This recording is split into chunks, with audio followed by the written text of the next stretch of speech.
अस्सलाम वालेकुम व्यूअर्स, मैं हूं समीना पाशा। उम्मीद है आप लोग खैरियत से होंगे। व्यूअर्स, कुछ आम खबरें और अपडेट्स लेकर इस व्लॉग में आपके सामने हाजिर हैं जनाब। इंपॉर्टेंट खबरें, इनफैक्ट काफ़ी सारी खबरें हैं और काफ़ी सारी डेवलपमेंट्स हैं और सोच रही हूँ कि कहाँ से स्टार्ट करें, क्योंकि काफ़ी डिफरेंट डिफरेंट टाइप्स की चीज़ें हैं जो कि आई हैं।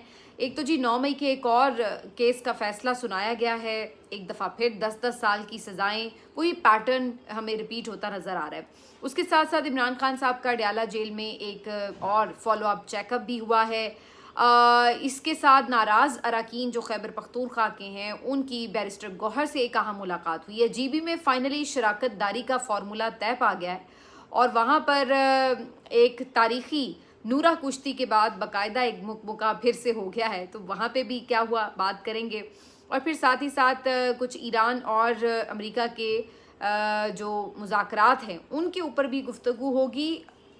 और पीएमएलएन के एक एमपीए ने बड़ी इंटरेस्टिंग तजवीज़ भी दी है कि नोट के ऊपर नवाज शरीफ साहब की तस्वीर हो। तो ये सब कुछ इस व्लॉग का हिस्सा। आपसे रिक्वेस्ट है कि चैनल को सब्सक्राइब कर लें अगर अभी तक सब्सक्राइब नहीं किया।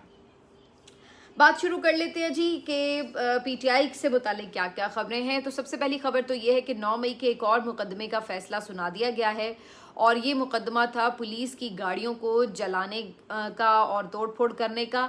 और इस मुकदमे में जो इनके पहले ही से सज़ा याफ्ता लीडर्स हैं, जो कि बेचारे उम्र रसीदा लीडर्स हैं, उनको मज़ीद सज़ाएँ सुना दी गई हैं। एजाज चौधरी साहब, महमूद रशीद साहब, डॉक्टर यास्मीन राशिद साहिबा, उमर सरफराज चीमा साहब, इन सबको 10-10 साल कैद मजीद सुना दी गई है। जबकि शाह महमूद कुरैशी साहब एक और मुकदमे से बरी होने में कामयाब हो गए हैं। उनको इस मुकदमे से भी बरी कर दिया गया है। उनके जो लॉयर हैं उनके मुताबिक शाह महमूद कुरैशी साहब के ऊपर अब महज 2 मुकदमात हैं इंसदाद दहशतगर्दी अदालत के, जिनमें उनकी ज़मानत होना मतलूब है। और ये एक अजीबोगरीब वाक़या है पाकिस्तान में कि इंसदाद दहशतगर्दी अदालत में 3 साल से ज़मानतों के ये केसेस चल रहे हैं और अभी तक इन ज़मानतों के ऊपर फैसला नहीं हुआ। ऐसा कभी नहीं होता। मतलब ज़मानतों का जो केस होता है वो फौरी नौयत का होता है। आप चाहे मुस्तरद करें, चाहे मंजूर करें, लेकिन आप इस दरख्वास्त के ऊपर फौरी जो है फैसला सुना देते हैं। लेकिन इंसदाद दहशतगर्दी अदालत ने 3 साल हो चले हैं लेकिन इन केसेस का फैसला नहीं सुनाया। अभी तक जमानत नहीं हुई शाह महमूद कुरैशी की। अदरवाइज कोई 52 के करीब ऐसे केसेस हैं जिसमें शाह महमूद कुरैशी साहब या तो बरी हो चुके हैं और या फिर जमानत पर हैं। तो महज 2 केसेस की वजह से वो अभी भी जेल के अंदर सज़ा भुगत रहे हैं। किस चीज़ की सज़ा, जबकि उन्हें किसी केस में कोई सज़ा नहीं हुई है।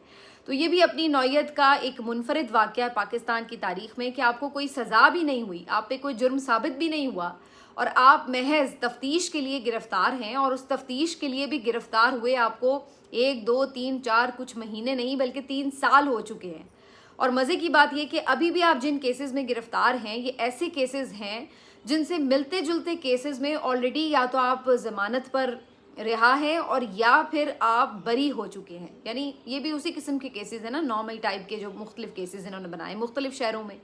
तो शाह महमूद कुरैशी के इस तरह के केसेस में या तो बरियत हो चुकी है या ऑलरेडी ज़मानतें हो चुकी हैं, लेकिन इन 2 केसेस में स्टिल इनकी ज़मानत नहीं हुई है, जिसकी वजह से वो बेगुनाह कैद भुगत रहे हैं। असल बात वही है कि जब सियासी केसेस होते हैं तो फिर यही सूरत हाल होती है। जब कोई आपके मेरिट के ऊपर केसेस बने हो तो फिर तो कोई अदालत होती है, कोई कानून होता है, कोई ज़ाब्ता होता है, कोई सबूत होता है। वैसे तो जिन बाकी बेचारों को भी 10-10 साल सज़ाएं सुनाई गई हैं उनसे मुतालिक भी ये क्लेम किया जा रहा है पीटीआई की तरफ से कि ये तमाम लोग उस दिन जाए वकूआ पर थे ही नहीं, बल्कि वो जेल में थे। वो पहले ही अरेस्ट हो चुके थे जिनके ऊपर केस बनाया गया और बाद में उस केस के ऊपर उन्हें सज़ा भी सुना दी गई, जबकि वो उस वक्त पुलिस कस्टडी में थे। अच्छा, दूसरी बात यह है कि ऑलरेडी इस तरह के केसेस में उन्हें 10-10 साल की सज़ाएं सुनाई गई हैं और इस केस के बारे में पीटीआई के लॉयर्स ये क्लेम कर रहे हैं कि खुद प्रोसिक्यूटर इस बात का इतराफ़ कर रहे थे कि उनके पास कोई वाज़े सबूत या शवाहिद नहीं है और उसके बावजूद इन रहनुमाओं को मज़ीद 10-10 साल की सज़ाएं सुनाई गई। तो ये वाज़े तौर पर ऐसा लगता है कि जैसे कोई गुस्सा है जो निकाला जा रहा है। एक तयशुदा पॉलिसी के तहत सज़ाएं दी जा रही हैं, वरना केस टू केस आपकी सज़ाएं मुख्तलिफ हो सकती थी। अगर इनमें जेन्युइन केस भी होता कोई तो ये हो सकता था कि किसी केस में आपको किसी एक इल्ज़ाम पर 10 साल तो किसी दूसरे केस में किसी और इल्ज़ाम पर कुछ और साल सज़ा होती, या किसी केस में आप बरी भी हो जाते, क्योंकि भी एक वक्त में आप हर जगह तो जलाओ घेराव नहीं कर सक रहे होते।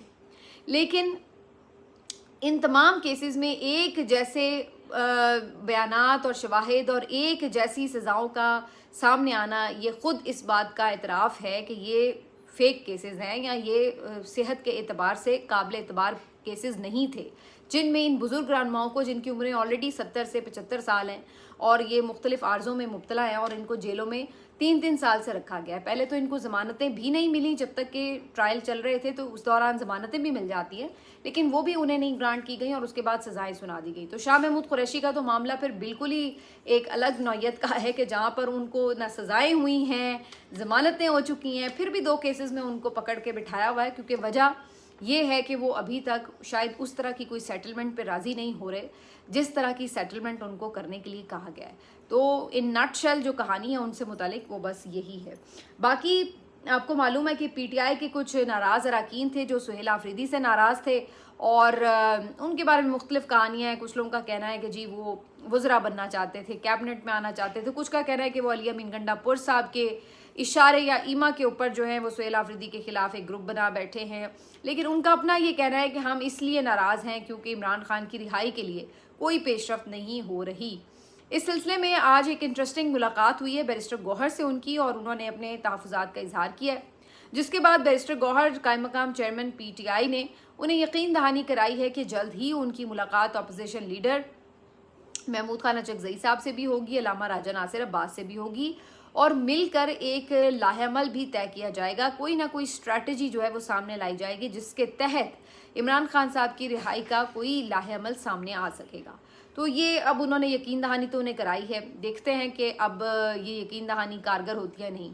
अच्छा, मुझे कहीं ना कहीं इस तरह भी महसूस हो रहा है कि जैसे ये जो नाराज़ अरकान का मामला था ये सिर्फ एक प्रेशर टैक्टिक था सुहेल आफरीदी के ऊपर कि वो बजट के ऊपर ज़्यादा परेशानी क्रिएट ना करें इस निज़ाम के लिए और ख़ामोशी से बजट पास भी कर दें और पेश भी कर दें। और मुझे लगता है कि चूँकि अब बजट पेश हो चुका है तो अब शायद ये नाराज़ अरकान का मामला भी फ़िलहाल ठंडा पड़ जाए, क्योंकि जो बज़ाहिर फौरी एक दबाव डालने की वजह थी वो वजह जो है वो अब शायद बाकी नहीं है। मे बी इस वजह से सुहेल आफरीदी को दबाव में रखने के लिए ये ग्रुप सामने लाया गया हो। बहरहाल ये एक मेरी असेसमेंट है, अंदाज़ा है, गलत भी हो सकता है, लेकिन बहरहाल बैरिस्टर गौहर साहब ने इनको यकीन दहानी तो करा दी है। देखते हैं कि जी अब ये अरकान जो है अपना क्या आगे का फ़ैसला लेते हैं। इसके अलावा जो अहम मामला है वो ये भी है कि इमरान खान साहब का मेडिकल चेकअप भी हुआ है, फॉलोअप चेकअप हुआ है अडयाला जेल में कल के रोज़, और एक टीम आई डॉक्टर्स पर मुश्तमिल, डॉक्टर आरिफ और डॉक्टर नदीम कुरैशी साहब, जो ऑलरेडी उनको देखते हैं, पहले भी आके कई दफ़ा फॉलोअप चेकअप कर चुके हैं। उन्होंने ही आके उनका दोबारा से चेकअप किया है। तो तकरीबन 4-5 दिन पहले इमरान खान साहब को हॉस्पिटल लाया गया था पिम्स, और वहाँ पर उन्हें एक और 5वां इंजेक्शन दिया गया था आँख में, और उसके बाद अब एक 5-4 दिनों के बाद उनका फॉलोअप चेकअप हुआ है। इस चेकअप से मुतालिक कोई तफसीलात शेयर नहीं की गई हैं कि डॉक्टर्स मुतमईन हैं या नहीं हैं, उनका क्या ट्रीटमेंट हुआ था, उसके बाद अब क्या उसके नताइज हैं, ऑनवर्ड्स डॉक्टर्स क्या सजेस्ट कर रहे हैं, किस तरह की ट्रीटमेंट इमरान खान साहब को चाहिए, किस तरह के मज़ीद टेस्ट दरकार हैं। कोई इस हवाले से अपडेट्स जो है ना तो फैमिली को और ना ही मीडिया को जारी की गई है। बहरहाल अडयाला से सिर्फ इतनी खबर ज़रूर आई है कि डॉक्टर्स आए हैं और इमरान खान साहब का चेकअप हुआ है। अच्छा जी, ये तो पीटीआई से रिलेटेड हो गई तमाम तर चीज़ें। अब ज़रा आते हैं हुकूमत के मामलात की तरफ, क्योंकि यहाँ पे भी काफ़ी अजीबोगरीब खबरें आ रही हैं। जीबी में आपने नूरा कुश्ती देखी, और नूरा कुश्ती यानी झूठ मूठ की लड़ाई, एक दूसरे के ख़िलाफ़ पूरा आपने देखा सेशन चला कैंपेन का, इल्ज़ामात का, ताने और तशने का एक पूरा मतलब कैंपेन में आपने तकारीर में देखा। उसके बाद क्या होता है कि जनाब जब इलेक्शन ख़त्म होते हैं तो फिर भी सिलसिला रुकता नहीं है, बल्कि पीपल्स पार्टी मुंह बसूर के बैठ जाती है कि जनाब वहाँ पर जो उनका जीता हुआ मैंडेट है उसको चेंज करने की कोशिश हो रही है, और वो कहते हैं कि जी हुकूमत बनाना हमारा हक है, लेकिन वहाँ पर आप प्रॉब्लम कर रहे हैं, रुकावटें खड़ी कर रहे हैं। हत्ता के बिलावल भुट्टो जरदारी ने बजट सेशन में शिरकत करने से इनकार कर दिया और अल्फाज ये इस्तेमाल किए कि आप वहाँ पर हमारी गिलगित में हुकूमत बनने में रुकावटें डालें, हमारा मैंडेट चोरी करने की कोशिश करें, और यहाँ हम आपकी बजट तकरीर में बैठ के तालियां बजाएं, ये नहीं हो सकता। और कितने मज़े की बात है कि इस नूरा कुश्ती के बाद फिर एक मुकमुका हो जाता है, क्योंकि ख़बर ये आ रही है कि जीबी में पाकिस्तान पीपल्स पार्टी और पीएमएलएन मोस्ट लाइकली मिलकर हुकूमत बनाने जा रहे हैं, जिसमें एक शराकतदारी का फॉर्मूला भी तय पाया गया है, जिसमें वज़ीर आला जो है वो पीपल्स पार्टी की तरफ से होंगे, गवर्नर जो है वो पीएमएलएन की तरफ से होंगे और डिप्टी स्पीकर भी पीएमएलएन की तरफ से होंगे। वो जो बंदरबांट आपस में ये लोग कर लेते हैं तो वो कर ली गई है। तो पीपल्स पार्टी जो इससे पहले नून लीग के साथ बहुत शिकवे शिकायत कर रहे थे कि जनाब ये हमारा मैंडेट चोरी कर रहे हैं, अब उन्हीं मैंडेट चोरों के साथ बैठकर वो हुकूमत भी बना लेंगे और उनके वोटों से अपना वज़ीर आला भी मुंतखब कर लेंगे। अब उन्हें इस बात से कोई प्रॉब्लम नहीं है कि उनकी कुछ सीटें कम की गई हैं या नहीं की गई, जो बकौल उनके की जा रही थी। और उसके बाद ये तब्दीली आई कैसे, ये एक अहम सवाल है। तो ये तब्दीली बड़ी आसानी से लाई गई है, क्योंकि इस्तेहकाम पार्टी में जब 5 लोग शामिल करवा दिए गए तो मैसेज दे दिया गया पीपल्स पार्टी को कि भाई अगर ऐसी ही शराकतदारी वाली हुकूमत लेनी है तो लो, नहीं लेनी तो फिर हमारे पास दूसरे ऑप्शन भी मौजूद हैं। फिर ऐन मुमकिन था कि पीएमएलएन और इस्तेहकाम को मिलाकर उनके साथ कुछ मज़ीद आज़ाद वगैरह बिठाकर किसी तरह भी या कोई भी और इंडिपेंडेंट और तोड़ ताड़ के उनकी हुकूमत बनवा ली जाती। तो उनका ये कहना था कि भाई अगर हम 5 लोग एक हारी हुई पार्टी में शामिल करा सकते हैं तो फिर आपको हम पीपल्स पार्टी को हुकूमत भी नहीं बनाने देंगे। तो आप ये भी तय कर लें कि आपने एक कॉम्प्रोमाइज्ड हुकूमत बनानी है तो ठीक, नहीं बनानी तो फिर आपकी मर्ज़ी। और फिर पीपल्स पार्टी ने वही किया जो ऐसे मौक़ों पे वो करती है, यानी कि पीपल्स पार्टी ने पीएमएलएन के साथ ही हाथ मिलाकर हुकूमत बना ली है। तो उन्होंने कहा बस हुकूमत मिलनी चाहिए, चाहे वो कोई हमें मैंडेट चोरी करता हुआ नज़र आ जाए फिर भी हम उसके साथ हाथ मिला लेंगे। यही चीज़ थी जो इमरान खान साहब को भी ऑफ़र की गई थी 8 फरवरी 2024 के इंतखाबात के बाद। पीपल्स पार्टी के लोगों ने इमरान खान साहब को ये मैसेज भिजवाया कि जनाब आप हमारे साथ मिलकर हुकूमत बना लें, लेकिन इमरान खान ने इसी उसूली मौक़िफ़ के ऊपर हुकूमत नहीं बनाई थी कि जिन लोगों ने मेरा मैंडेट चोरी किया है मैं उन्हीं के साथ बैठ के कैसे हुकूमत बना लूँ और उस मैंडेट चोरी को लेजिटिमाइज़ कर दूँ, ये मैं नहीं कर सकता। उनका उसूली मौक़िफ़ ये था कि उनका मैंडेट चोरी किया गया, उनका मैंडेट वापस होना चाहिए। अगर नहीं भी इन्होंने किया है वो एक अलग बात है, लेकिन तारीख़ में तो ये चीज़ रकम है कि इमरान खान का मैंडेट चोरी किया गया। अगर इमरान खान उन्हीं मैंडेट चोर हुकूमतों के साथ, पार्टियों के साथ मिलकर हुकूमत में बैठ जाते तो फिर तो यही कहा जाता ना कि इसका मतलब है कि मैंडेट चोरी ही नहीं हुआ था, ये तो सिर्फ इल्ज़ाम था। इसीलिए तो इमरान खान के लिए ये काबिल कबूल थी सियासी जमात। तो इमरान खान ने अपने उसूली मौक़िफ़ के ऊपर स्टैंड लेते हुए कोई कॉम्प्रोमाइज़ हुकूमत में बैठने से इनकार कर दिया, क्योंकि ये भी एक चाल थी। इमरान खान की पीपल्स पार्टी के साथ अगर मिलकर हुकूमत बनवाई जाती तो उसके बाद फिर ये एक ऐसी लूली लंगड़ी हुकूमत होती जो हुकूमत तो होती लेकिन इसके पास कोई इख्तियारात ना होते, जैसे कि आजकल की हुकूमत की सूरत हाल है। और फिर इमरान खान को मज़ीद उसके ऊपर मिलाइन किया जाता, उल्टे सीधे फ़ैसले करके। ज़ाहिर है जब पावरलेस आप होते हैं तो फिर फ़ैसले आपकी मर्ज़ी से तो नहीं होते, और फिर एक लेजिटिमेसी भी निज़ाम को दिलवा दी जाती। अब ये सारी कहानी जो है पीपल्स पार्टी के सामने जब आई तो उन्होंने अच्छे बच्चों की तरह उसको कबूल कर लिया और पीएमएलएन के साथ अब बैठकर ही हुकूमत बनाने जा रहे हैं। तो अगर पहले किसी को कोई ज़रा बराबर शक था, जो कि नहीं था, लेकिन अगर था भी तो मेरा ख्याल है वो जीबी में जो कुछ हो रहा है उसके बाद और शक दूर हो जाना चाहिए कि किस तरह पाकिस्तान में इलेक्शन हो रहे हैं, किस तरह नताइज आ रहे हैं और उसके बाद फिर किस तरीके से हुकूमतें बनाई जा रही हैं। अच्छा जी, बहरहाल अब इन तमाम तर सूरत हाल के बाद जो हुकूमत बन गई है उससे आपको पता है कि शहबाज शरीफ साहब पीएम भी हैं।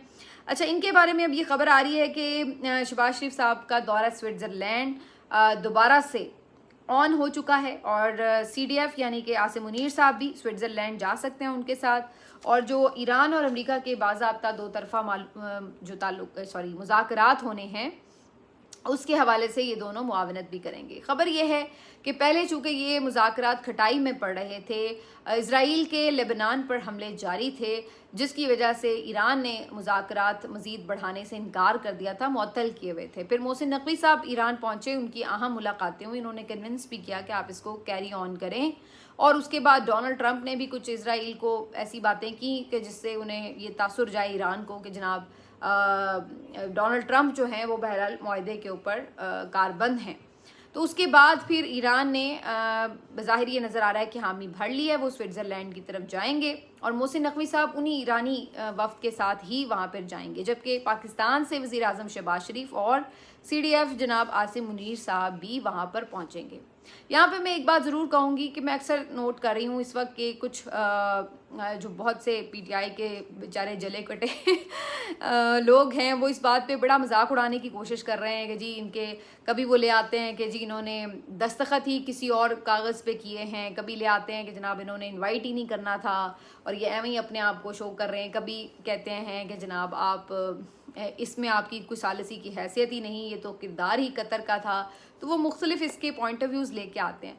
मुमकिन है उनके पास इसकी कोई ठोस वजूहात हो, लेकिन मेरे ख्याल से कि भले वो हमें नापसंद हों, भले ये सिस्टम हमें नापसंद हो, लेकिन जब हम फैक्चुअल एनालिसिस करते हैं तो वो यही है कि बहरहाल जो पाकिस्तान का इसमें किरदार था उसकी तो एक्नॉलेजमेंट जो है ख़ुद ईरान ने की है, ईरान के पार्लियामेंट ने की है, और जो वो मुआहदा साइन हुआ है वो हर पेज पे सिग्नेचर्स होते हैं, और जो शो हुए हैं तस्वीर में वो शहबाज शरीफ साहब के जो हैं वो एक अलग पेज के शो हुए हैं और उनके अलग पेज के, लेकिन एक सफ़े का मुआहदा तो नहीं था, तो हर सफ़े पे सिग्नेचर होते हैं। तो इस तरह की चीज़ें निकाल कर मेरा ख्याल है कि एक बिला वजह की तनकीद करना, ये बाज़-औक़ात आप ही के जो यानी आप कह लें कि सहाफ़ती या फिर जो भी आपके एनालिटिकल कैपेबिलिटीज़ हैं उनको क्वेश्चन ही आता है कि भाई आप इस तरह की छोटी छोटी चीज़ों में पढ़ के ये किसी तरह साबित कर रहे हैं कि जनाब पाकिस्तान का किरदार नहीं है, लेकिन ऐसा है नहीं। पाकिस्तान ने बिलाशुबा इसमें किरदार अदा किया, भले हमें ये क़यादत ना अच्छी लगती हो, लेकिन अगर इन्होंने कोई काम किया है पॉजिटिवली जिससे जो पाकिस्तान का काम एक्नॉलेज हो रहा है, तो वो जो है आपको मानना पड़ता है कि भाई ये है, और ये है। इसीलिए अब स्विट्ज़रलैंड में जो बाकायदा मुज़ाकरात होने जा रहे हैं तो ये लोग भी वहाँ पे पहुँच रहे हैं। अभी फ़िलवक्त बीच में दौरा उनका ज़रूर सस्पेंड हुआ था, लेकिन अल्टीमेटली तो वो जा ही रहे हैं। तो मेरा ख्याल है कि इसको आपको तस्लीम करना चाहिए कि ये एक उन्होंने पार्ट अदा किया है। हाँ, ये एक अलग से सवाल हो सकता है कि इससे पाकिस्तान का क्या फ़ायदा हुआ है इवेंचुअली, क्या इससे कोई पाकिस्तान के अंदर उनकी मकबूलियत में इजाफा हो गया है, या इससे कोई पाकिस्तान के इंटरनल जो इश्यूज़ हैं वो रिजॉल्व हो जाएंगे, ये एक अलग डिबेट है। लेकिन जो है वो है वहाँ पर सिलसिला, उसको मेरा ख्याल है कि मानना चाहिए, बजाय इसके कि उसमें बिला वजह की जो हैं वो चीज़ें निकाल कर इस तरह का कोई मतलब क्रिएट करने की कोशिश की जाए परसेप्शन कि जी ये है नहीं, इन्होंने कुछ किया नहीं, बस ये वहीं बन रहे हैं। तो ऐसा है नहीं कुछ सिलसिला।